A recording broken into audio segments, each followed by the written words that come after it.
Oh my goodness, y'all. Thank you so much for tuning into this week's episode of the E2B podcast. This is Alicia, and this week is super special for me because I met Amber Coté here in New York randomly at, what was the restaurant we met I at? don't remember the name of it. It called Farmer's vegan. Daughter? Yes, I think that's right. My brain, it works. Wow. That you remember that. It literally just popped in my head. So we randomly met at Farmer's Daughter it's kind of like the Chinatown East Village area. I was just randomly down there for a facial, and then my wife was like, let's go and get some food. And I met Amber and her partner, Mari, at the restaurant, and we literally just sparked up a conversation, and it has been us like hanging out virtually since then, since that day.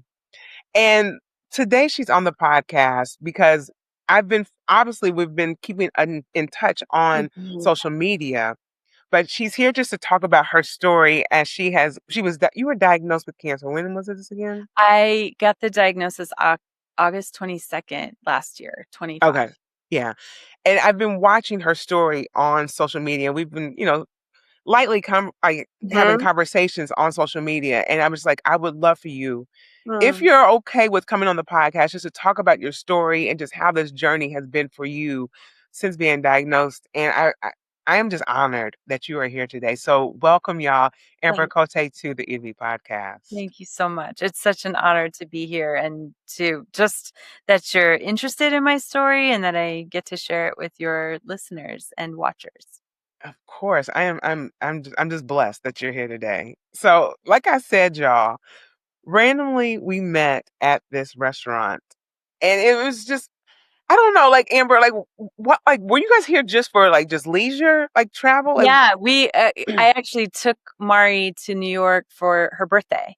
So it was like a surprise trip for her birthday, and we were both very vegan at the time and looking for all the good vegan eats, and that's how we found you.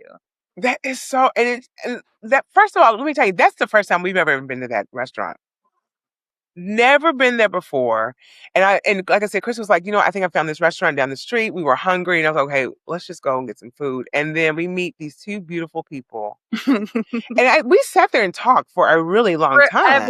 Yes. Right? Heard so, like, we asked you a million questions about your experience living in New York. And then you shared with us like what it was like to be in New York during COVID. And like we just like had such a heart for just like everything you've been through, and how you also have this amazing laughter that just like came through as you were talking about some hard things. Yeah.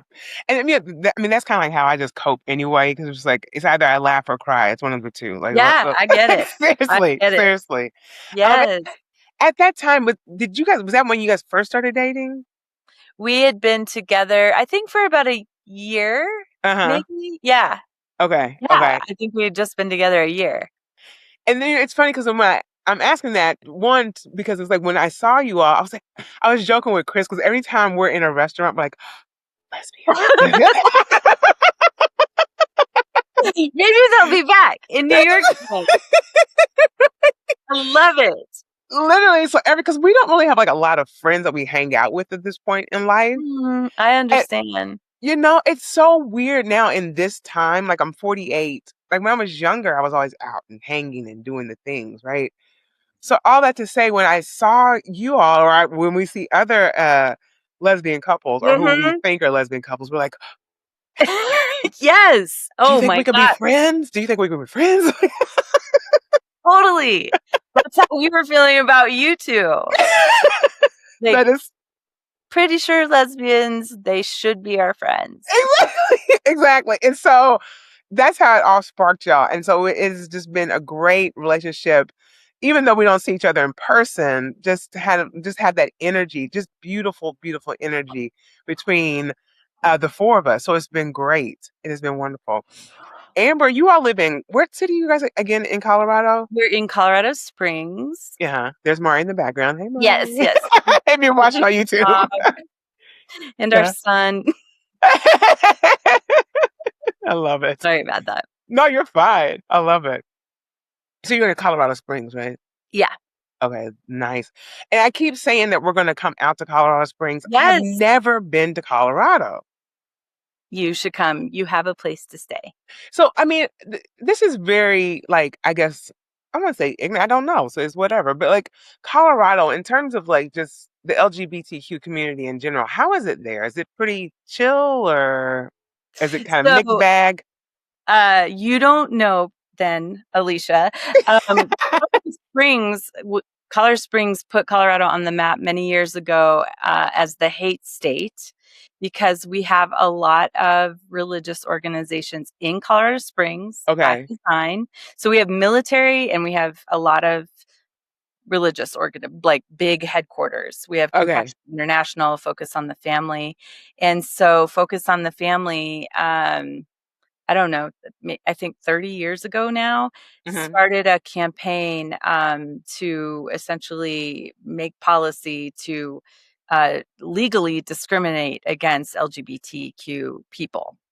And it passed in Colorado. It was Amendment 2. And Right. it eventually got turned over by the Supreme Court. But like that's the kind of environment that Uh-huh. we are queer Wow. in Colorado Springs. I would say Right. not all of the state, of course, is that way, but uh, Right. our county is particularly conservative. Wow. Wow. And so this is me always, this is how I always, kind of get on random tangents with this. But I, Yeah. I think it's important to know because it's like, living there, like, do you feel like safe? Like, you know what I'm saying? Like, or do you have, like, can you walk down the street Yes. holding hands or can it just be like, okay, like we're just two women that just happen to be hanging out? You know what I'm We saying? Like, do, like, we deliberately walk down the street holding hands. I love it. There's been one time we were walking down the street downtown that we had a guy that was walking the opposite direction and he put like finger guns to my head as we were Wow. holding hands and was like, "Psh," and that was scary. Right. And that is the only time something like that has happened, and it hasn't deterred us. We have a beautiful queer community, Okay. particularly a lot of lesbian and non-binary friends. Uh-huh. So we have found our people. I grew up here, so Okay. have a much wider community. Mari Right. came here a little over 10 years ago Okay. and is not a huge fan of it here, but owns this beautiful house. And so there's Right. like, it's hard to leave it. Yeah, no, I mean that's a major trade-off. I mean, if you're looking at this on YouTube, if you just see just the background, it's just so Yeah. beautiful. Beautiful It's a sunlight beautiful coming in, house. like it's beautiful, you know? Mhm. And that makes me think of when I was because I'm originally from Evansville, Indiana, and similar type of, environment where you find your people, but it's still kind of like navigating the spaces just to ensure your safety Yes. is priority, you know? Mhm. Mhm. So yeah, I was just really curious about that. It's like, oh, I wonder what it's like there. Okay. Well, 'Cause it, and then, so I work in Denver, which is about an hour, uh a little over an hour from Colorado Springs, and that's a totally different vibe. world, right, right. Um, so there are definitely like Boulder, Fort Collins, there are places all over the state that Uh-huh. feel really warm and welcoming and a sense Okay. of belonging. Okay. Yeah, I'm just really curious. It's like, I wonder what it's like, because Yeah. that's been, before I hit record, y'all, we were just talking, my battle cry of like, am I leaving New York? Am I staying here? Blah, blah, blah, blah. So I'm always just trying to figure out where is safe. But I guess it's like, you just have to find your safety, if that makes Yeah. sense, you know? Yes. Well, and I do think there's sort of this challenge. Like this is actually something Mari and I talk about a lot is that like it is easy to go places where there's obviously a lot of people who look like you and who have your same lived experience, but there's something kind of rebellious and needed in these kinds of communities for us to be Yes. here, and to Mm, represent and to be a voice, especially right, for young people who like need representation and need to right. see that there are queer people, trans people, and they're not alone. So I grapple with the like, do we leave? to feel like we belong somewhere more, or do we like make sure that we are a safe harbor for young people and others that might not feel like they have community otherwise? Thank you for that. I mean, because that's something that's speaking to me right now. So thank you for Mhm. that because I have honestly stayed in New York because I felt like I need to be somewhere or I feel like I belong, whatever Yeah, that of means. course. And at the same time, like you were saying, especially at this point in my life, I want to be that representation for younger people. Mhm. Um, because there was somebody for me in Evansville, Indiana. Right. Right. You Right? know, there And was like someone there for think me. of somebody where you're Mm, like, "Oh, I'm not alone." Like one person can be right, all that you need. right. Yeah. Okay, you're convincing me slowly but surely to get up out of here. I don't know. We'll see. You are in the best place though, so I can see why it's hard. It's hard. It's hard. But moving on here, I just, it's wild. When I actually opened up Facebook just one random day, I don't know when this was, and I saw that you had shared your diagnosis. Mhm. I was like, what? What? Mhm. Like, what are we talking about here? Right. And so, if my head tilts, I'm just wondering with you, like, what did that look like? Or what, not even what did it look like? What actually led you to even having this diagnosis? Like, were there some signs and symptoms like, oh, I'm not feeling good. I need to go to the doctor. Like, what was it that was like, something's not right with me right now. I need to get this checked out. It was my annual mammogram. Stop it. Okay. It is totally, I mean, and like I am now a profound advocate for it. Like this is crazy. So in 2016, I had I had already started regular mammograms, and Uh-huh. I felt like something was off in Uh-huh. the same in my left breast where they eventually found cancer, but I asked for a diagnostic mammogram. They didn't find anything. But when they do that, they'll put a little pin. This was actually a biopsy. So they'll leave a pin where they've been so that they know that they've been in this place. Right. And so 10 years later, that's exactly where my cancer came up. But Wow. so there was just something intuitive that I knew something was not okay there, but nothing was showing. So there was nothing we could do. Um, Right. and so I was very diligent about my mammograms though, because of that, it just was like something's going to show. Mm. And and then I kind of let it go and forget. I didn't let go doing my mammograms, but I let go sort of this fear. And then I had a mammogram, and I got a call from the oncology and said that I mean, I had many at this point. I had one mammogram that didn't look right. Then I had a diagnostic. Then I had a ultrasound and a biopsy. And the biopsy then showed that I tested positive for triple positive breast cancer, Uh-huh. which is particularly aggressive kind of cancer. Right. Right. And so from there, I guess not so much like how you were like processing this, but it was Mhm. just a thing of like, what was like, I guess when you first got the news, what was like something that was like, okay, do I just get moving? Do I like, what do I need to like, how was that whole process for you? That's Like, such a great question. I mean, yeah, because it when you have breast cancer, if you are lucky enough to have insurance, and mm, maybe hopefully right. even if you don't, but I mean, they had me into the surgeon's office like within a week, Okay. and he was like, "This is the treatment plan. Like, we know how to do this treatment." And Right.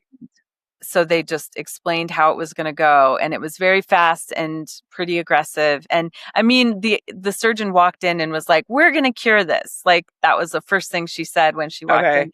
So we felt good about it because my tumors were so small. Uh, Right. so anyway, for it was surgery and then chemo and then radiation. And so kind of felt like I never, well, not never, but at the moment it seemed unreal. And then I was in Yeah. surgery. Like it's hard to even explain how quickly everything moved, and just trying to stay present in my body Right. as much as possible as it was happening so quickly. Right. And it's funny, as you were saying that, I was just thinking about, I don't know if I told you I have multiple sclerosis. You didn't tell me, but I've seen it on your podcast and other. Right. Yeah. And I mean, it doesn't really like every situation is different, but I think when that happened, when I got that diagnosis and it was like the treatment plan was in place, I just felt like you said, you was trying to stay present in your body. And I think I Mhm. felt so at that time because I wasn't really aware about, what we know now more about being present and all this, because Yeah, I've yeah. growing up as a person who's, constantly been in trauma, I lived Mhm. outside of my body and I would Yes. watch things from outside of my body. And so when I got that diagnosis, that was just another thing that kind of like pulled me out of my body. And it was just like, Oh, okay, you know what I'm saying? And it was just like, I do. let One me just get this avatar to where it needs to go. Yes. You're up there watching. Right? Like, I'm gonna just move this body around and do what I'm told. Yes, yeah, Yes. Right? you do. And I appreciate the fact that you said that you were living inside your body because I think for many people, myself included, clearly this is why I'm saying this, I was afraid to be inside my body because it's Mm, like, am I the problem? yes. Oh my gosh. I Right? singing my song. I know. I mean, what's interesting is like I don't connect that so much with cancer, but with Mm-hmm. trauma, like I'm actually just like because I'm through where I'm at in my process with cancer, I'm actually starting to go back and work on some like complex PTSD that I have that I Right. feel like may be a tie to why I even got cancer. Yep. So I'm working on that, and those are things that I'm talking about in the work that I'm doing, is that sort of dissociation and how do we get back to our body. And so I Right. was able to do that with cancer, just in other parts of my life. I'm not as easily able to do it. Right.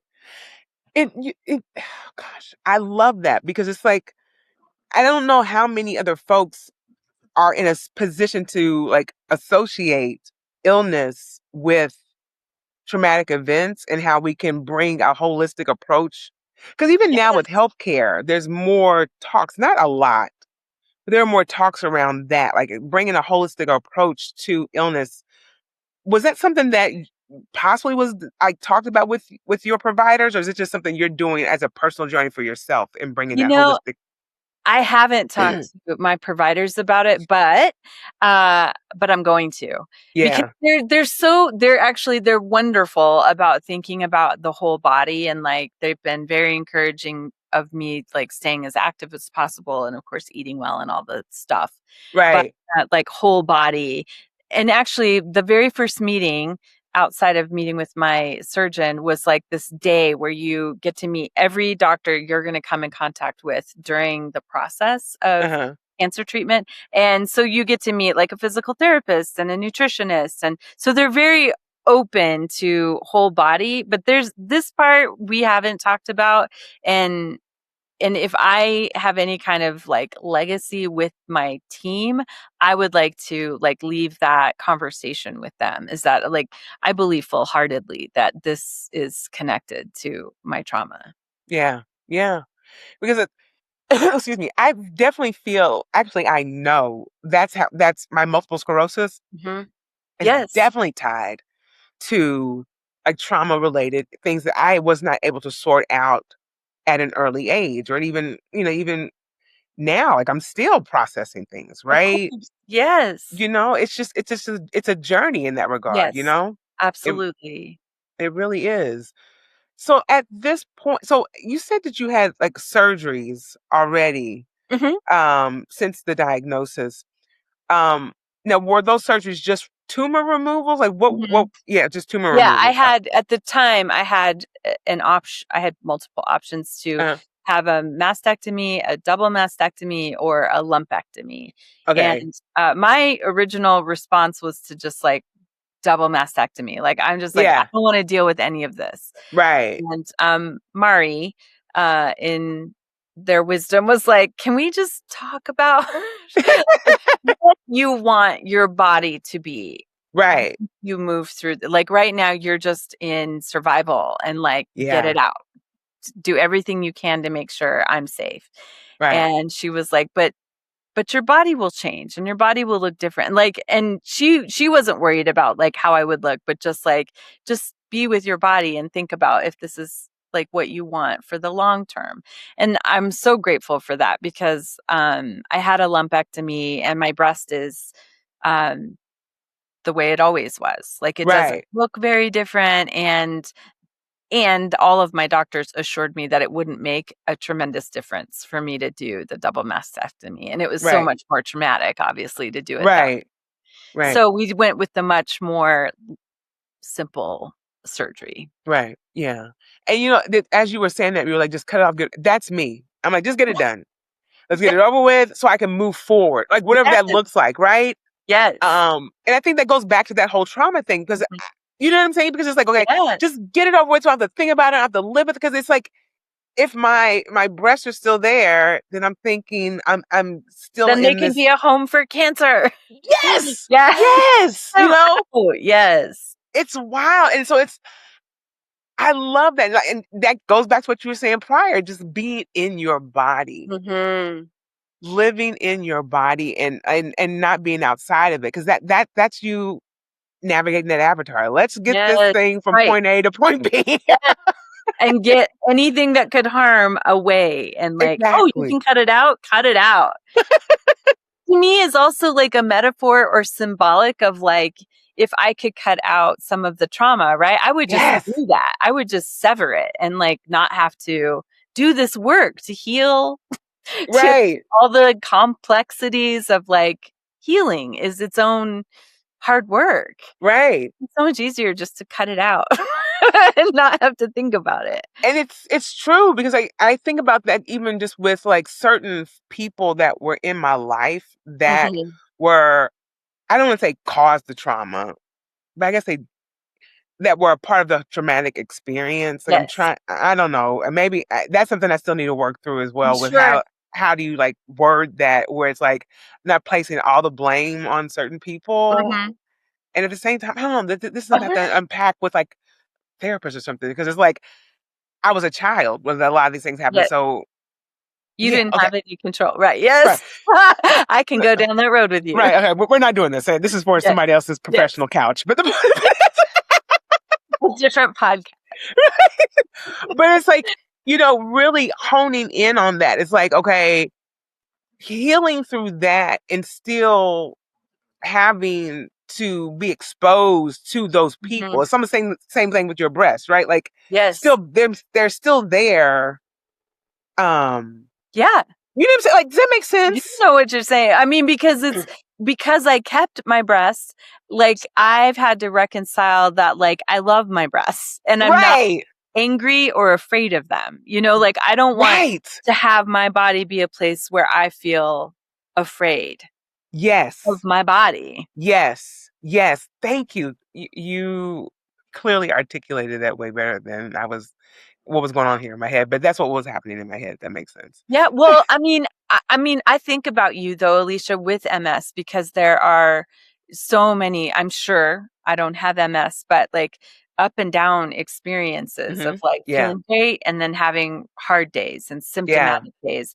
And those days, I'm guessing, would be really hard to be like, I love you, body. Not like, Yeah. I'm not mad or scared. Like, Yeah. Yeah. that's And just like constant reconciling.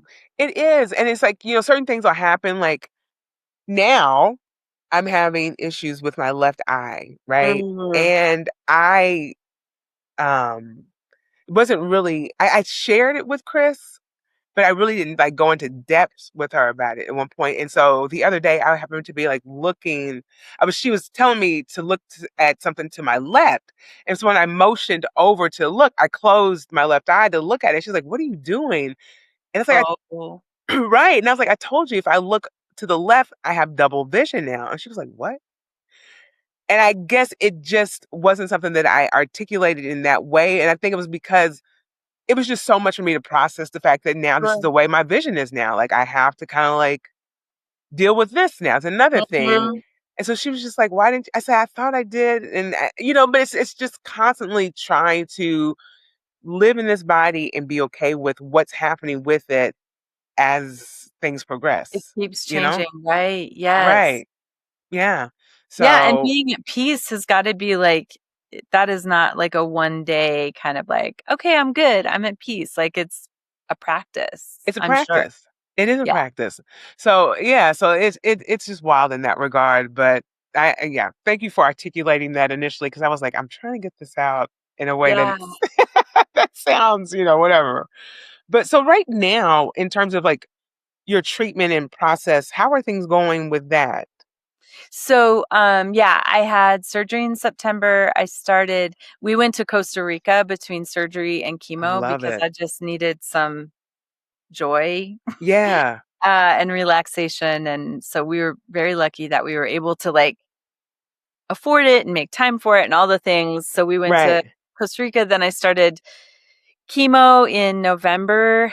I lost my hair. I mean, I didn't lose all my hair, but I lost a lot of hair. Mari ended up shaving my head, and Uh-huh. that had its own trauma with it. And then I ended chemo a in March, and then started radiation not too long after. And I did some pretty aggressive radiation for a month, and Okay. now I'm getting a shot in my leg every 3 weeks until November, but then I'm also on, hormone blockers, Okay. so I don't produce everywhere where you can produce estrogen has been quieted. Okay. Okay. And how are you, like, are you feeling good? Like, how are you Yeah, feeling right now? I I feel love it. great. I I feel love it. amazing. Um, Yeah.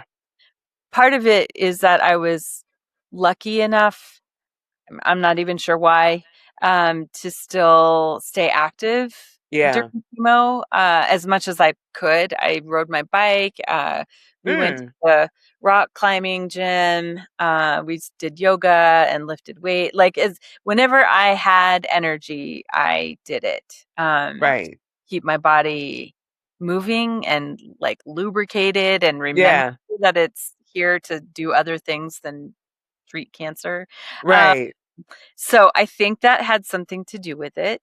And now I mean, when I was on chemo, I was just like, I'm gonna eat whatever I want to eat. And I crave sugar in a way that Okay. I never crave sugar. So I'm now like not eating sugar at that level. Um Right. and just like back to eating well and exercising and sleeping. I will say this, like before cancer, I've always had, and this is probably also trauma related, but like sleep problems. Like I don't Okay. um, and cancer taught me how much sleeping heals. Like Yeah. your body can't do what it needs to do unless you sleep. Right. And I really didn't appreciate that until I went through this experience. So I'm very, very grateful for sleep now. I love that. And then which is another thing I was like, that is amazing. You were saying during your whole like the chemo and everything, you were staying active Mhm. and doing things. You're like, I'm just gonna live my life, you Mhm. know?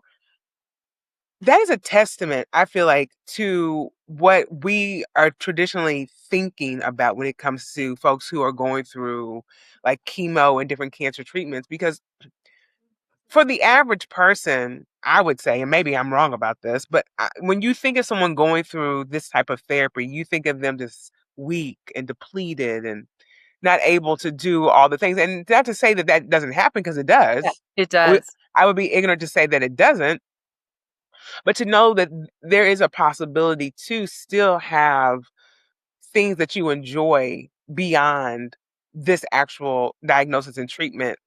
That is amazing. Thank you for saying that. I mean, I was determined. I just Yeah. like there's a part of you that when you get a cancer diagnosis that immediately goes to dying, right? Yes. Like it's just Yes. cancer. Okay, how long do I have?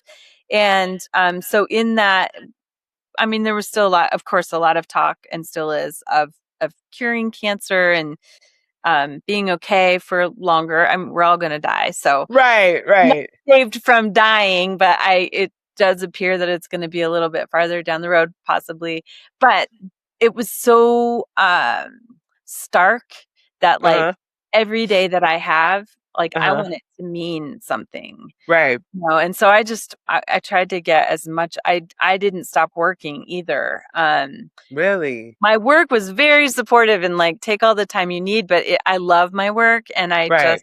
it gave me what I need. It fed me. Right. So I worked through it. And the one significant thing I did in December, I wrote a poem for Mari, and it was around our anniversary, our 2-year anniversary, Uh-huh.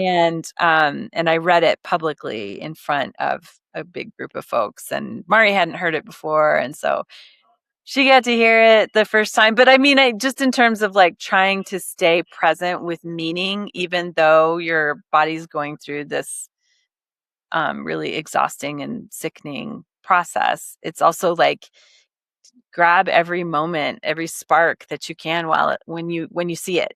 Right, right. I feel like, and this is just me seeing everything through the lens of social media. Sure. Watching you all, you and Mari, during this whole process has just like just warmed my heart and just filled it Mm. up in ways that was just like, this is what love looks like, right? Yeah, absolutely. Well, you read that story, obviously, where I wrote, like, we hadn't even been together 2 years or maybe just a little over 2 years when I Yeah.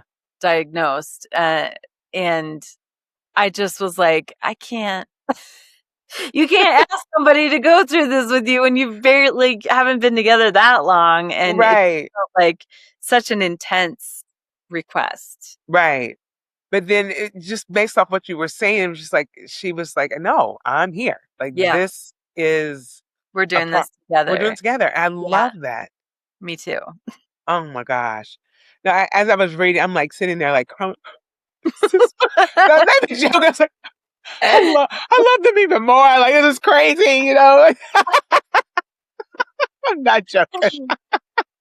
But I mean, I don't know the ins and outs, obviously, of Right. your and Chris's marriage, but it feels the same in terms of Yeah. like walking the path together. And Yeah. you have MS, and Chris has a business they're trying to Right. run, and like Right. you're there for Chris, and Chris is there for you. Like just Right. this, like really, what partnership means. Right. And it's funny that you bring that up because was it our first? Yeah, our first date. I developed Bell's palsy. Oh my gosh! So my whole left side of my face was like, Yes. and I'm trying to eat. We're in a Oh, restaurant. you're trying to be like, Yeah, I mean, it's a first date. And I'm just like, right, of course. Oh my gosh. No. yeah, yeah. So how did it go? Like, what did you say that right away? I'm guessing. Well, I told her because we planned the date, and I told her, I was like, so because I told her I had MS when we first started talking and Hmm. everything. And then as the day was approaching for the date, I obviously developed the symptoms of Bell's palsy, and I was like, oh my gosh. So I'm like praying that eventually it'll start resolving itself, and the day gets there, Oh faster than I. no. So this is like a day or two before, and I was like, I just need you to know that I have Bell's palsy. I don't know if you've been seeing it because we've been FaceTiming that time. And she was like, I don't care. Oh, I don't care. I'm like, okay, well, that's fine. But then I'm thinking, okay, but once we get in person, I'm eating food. We'll see how much you care. Like, right. so I'm trying to eat, That's the test. Right. right. I'm trying to eat on my right side and whatever. And it was as if she just did not Didn't bother even. at all, So at right all. then you're like, you are quality human. Yes, exactly. Literally. Like And this he is, really feels like compassion yeah, exactly. and sees you beyond that, right? Like Right. doesn't even phase them. Right. Right, at all, and I was like, "Wow, this is amazing." It still didn't feel real. I was like, "Okay, is this I don't know, like, why would you do that?" And that's Mhm. that's a whole other Yes. because I'm like, Not why? good enough. Exactly. Like, why are you doing this? Like, I don't trust this. right. So I'm ready for the hammer. Like, no. Yes. Yes. Seriously. That Yeah. too. Totally. Right. And you mentioned you read the poem from Mari at an event. Mhm. Was that the Red Rock event? No. Oh my gosh. No. No? No. No, this was just a friend of mine, actually our poet laureate here in Colorado Springs. She had invited me to be a part of this art and poetry event in which Okay. a poet gets paired with an artist and you get a word and then you both sort of interpret it together. Okay. So we did that and that was very cool. And and then this was sort of like a reunion and you could either read that poem or read a new one. And given where we were in my process with cancer, or I should say our process with my cancer, Right. I just was really hungry to sort of say something publicly about Right. like how miraculous it was to have a partner walking alongside me like that. I love that. I love that. I saw that, and the reason why I brought up the Red Rock is I saw a Yeah. few um posts that you put on there, and I guess I got them all mixed up because I saw that you mentioned that you wrote a poem, so I guess I clearly got them all bunched Oh, together, it's which I okay. It makes sense. It right. was Andrea Gibson. Yes, yes. And so, yeah, let folks know because I know about Andrea Gibson, but I don't know a ton about her. But let folks know about them, rather. I'm sorry, Yes. that was their Yeah. pronouns. I'm Yeah. sorry.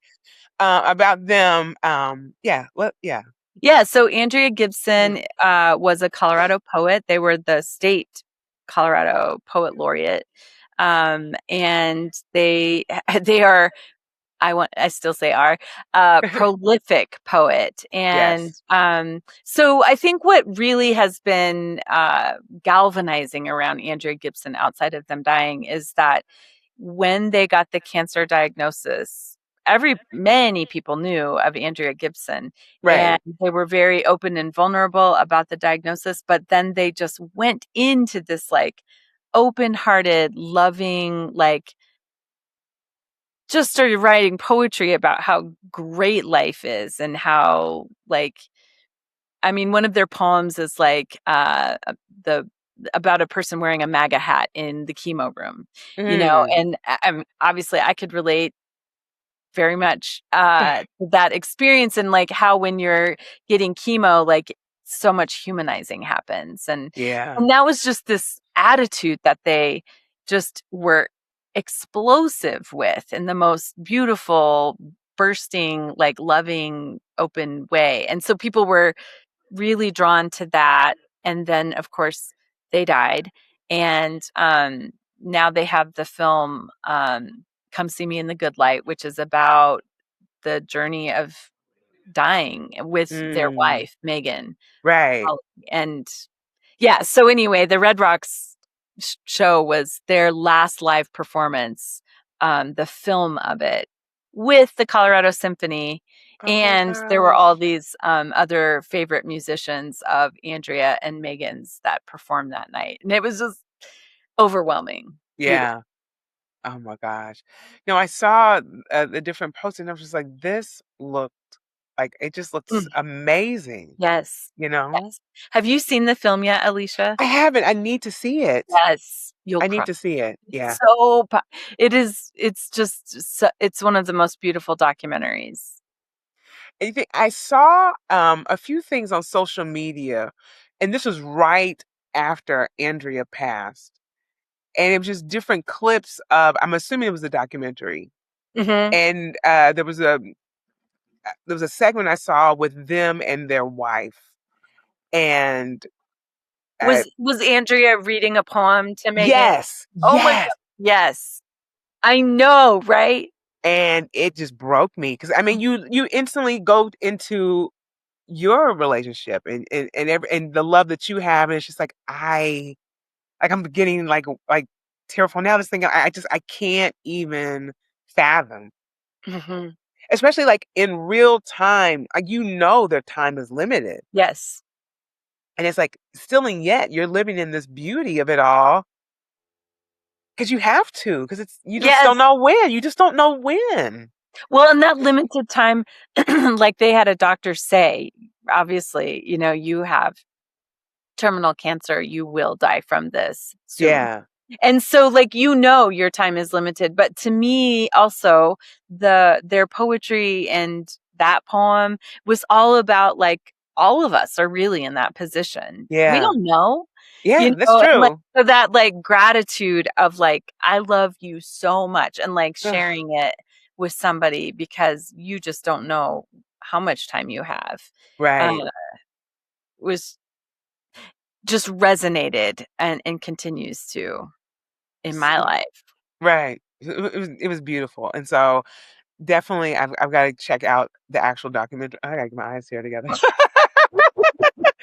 But yeah, it was just like, oh my gosh. And I think also too, it made me feel like, "Ah, I wish I would have invested more time in learning more about them, when they were alive. Mhm. Yes. Yeah, yeah. But that's the beauty about, artists like that. Like you That's can right. still have that Divine. opportunity. Yes. Yes. That's the beauty. So I was like, okay, Alicia, you can now still have the opportunity. It just sucks that I won't be able to see them Absolutely. live, you Yeah. know? Yeah. So yeah, oh my gosh. Before we hit record as well, I was saying to Amber, I was like, I wanted her to share some of the things that she's going to be doing up, in the future Mm. here and even now, because she's just an amazing person in general. Oh, So yeah, so just share with like the audience things that you're doing now, things that are okay. coming up. Yeah, for Um, sure. so I'm the senior director of statewide civic engagement for Rocky Mountain Public Media, and we have two radio stations: Kuvo Jazz, which is internationally known, world famous jazz station, and which you can stream online, and The Drop, which is a hip hop and R&B station, and then Rocky Mountain PBS. So. Um, my work and our team's work is to help engage communities around the state around civic engagement and for people to start talking to each other beyond all the polarization to learn ways that they can be a part of their community civically in like low lift ways. Mm, You just people often think about civic engagement as like running for office or of course voting is important, but there's just so many other ways that right. we can be accountable and hold others accountable who are in power.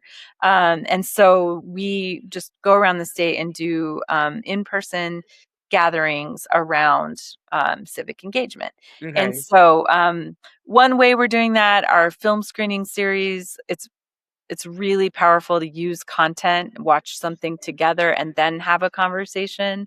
So we're doing that.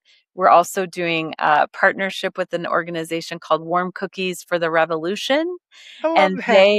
they do super fun stuff and like slip education around civic engagement in a fun thing. Uh-huh. And then we're also hosting community conversations around a poll that a foundation in Colorado does around health and systemic reasons that affect people's health. Um, and so we're going to go around and just talk to people about what the poll results meant and how those stories show up in their lives and just try to center voices that are not normally heard and really highlight them in public media through all of our platforms. That sounds amazing. Thank you. No, I feel very privileged to do this work. I mean, that is, and when you do work like that, I don't know if you said it earlier, but it's like, it's as if you don't feel like it's work. It's like you Not at all. love what you Yes. do, you know? Absolutely. Absolutely. I That is feel beautiful. so lucky. Like this is my dream job. I've worked in nonprofits for over almost 30 years now Uh-huh. and this job I've been in it for about 4 years now and it's just like all the things I've done in my career combined. And so and plus public media is more important than ever Right. in terms of a trustworthy news source. So Right. really glad to be a part of that. Just having a place where people feel like they can trust Uh-huh. the news that they get. That is beautiful. And I love you mentioned at one point you were saying like just how to like bring that polarization like of how, I mean, if you're not, you must be under a rock if you don't realize how polarized things, Oh especially my here. god. And so it's like bringing that together, that's a whole other conversation within itself, Right. Yeah. But because it's like especially now more than ever when we're seeing so many things unfolding and realizing like we really have so much more in common than what we think, that's beautiful. I love And it's that. like it is by design that we are polarized, right? So Yeah. it is actually to me it's a liberatory practice and a full on like revolutionary practice to see what we have in common even from the person who may have the most um distinctly different opinion. One thing I'll always say though when I'm having these conversations, I was in one of these conversations a couple months ago, and there were a bunch of like mutual aid groups and different people trying to like figure out how to bring more people in under the tent and talking to one another. And one woman said, she's a Black queer woman, and she's Uh-huh. just there's some people who don't want me alive, and I Yeah. don't think I need to sit and try to like have a conversation with somebody who would rather actually see me not be on the planet. And Right. I'm just like when she said that, I take that to heart every time we're having like let's all come together and talk. Like Right. that's nuanced and there's a lot of risk people take Right. to do that. And so I don't take it lightly that whenever we get a chance to do that. Yeah. And I also don't think everybody has to go. You Yeah. know, there's some Yeah. people that can sit it out because they're on the front lines in different ways all the time. Yeah. Other people that need to come. Right. Right. Right. Right. Yeah. No. It's amazing work. That oh Thank my God. you. Thank you so much. Seriously. Thank you for what you're doing because I think too when it comes to things like this, especially folks who have been in spaces where it's like they've never had, opposition or been in a marginalized situation, Right. it's kinda like, Yes. "Well, there's no problems, like, it's Mhm. fine," but when you are able to step outside of that and be like, "No, there are things." Unfortunately, I mean, well, fortunately and unfortunately, I guess you can think in that way, I have not been exposed to it, but I know it's there, and I wanna be a part of the change and difference, and Yeah. that is beautiful. That is Right. beautiful, you know? Yeah. Can I tell you one more little story? Yes, of course! So when I was talking about doing film and conversation, we did a film series in the spring called Everyday Democracy. And just to your point, because we're PBS, people will come out a lot of times, even if Yeah. they don't know what we're doing. They're just like, Right. PBS, it'll probably be interesting. And so, especially if it's free and we have food. Um, the very first film we did was called A Mother Apart, and she is a Jamaican poet in New York who is queer and is her poetry is fiery and beautiful. But I mean, she definitely has one experience of a lived experience. She has a daughter and also was abandoned by her mother in Jamaica, Yeah. and so the documentary is all about her experience being a mother, being mothered, and like what all of that looks like. And so when we go into conversation, there are people that are like, so what am I like? How am I supposed to identify that with that when we have this Mm. conversation? Like I'm a 60-year-old straight white man in Right. Colorado, you know? Right. And but you start asking questions about mothering, or being mothered, or Right. like what that those experiences bring up for people, and all of a sudden you start seeing like, oh, maybe I actually have more in common with her than I even knew, Right. or just being in person with somebody who's like, actually, that is just like my story. Exactly. And being able to ask somebody questions and like empathize and have an understanding of somebody's lived experience by just engaging with them. Like Yeah. that's the magic, which Mhm. I think is what you're speaking to is like, even if you haven't had that experience at all, you can put yourself in somebody else's shoes Exactly.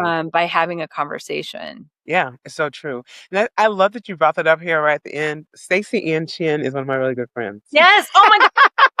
Yeah. Oh my God. I love your You're like, yes, I know exactly who she is. No, you're totally fine. When you started talking, I was like, oh, she's Me talking on about Stacey social Ann. somewhere. Yes. Yeah.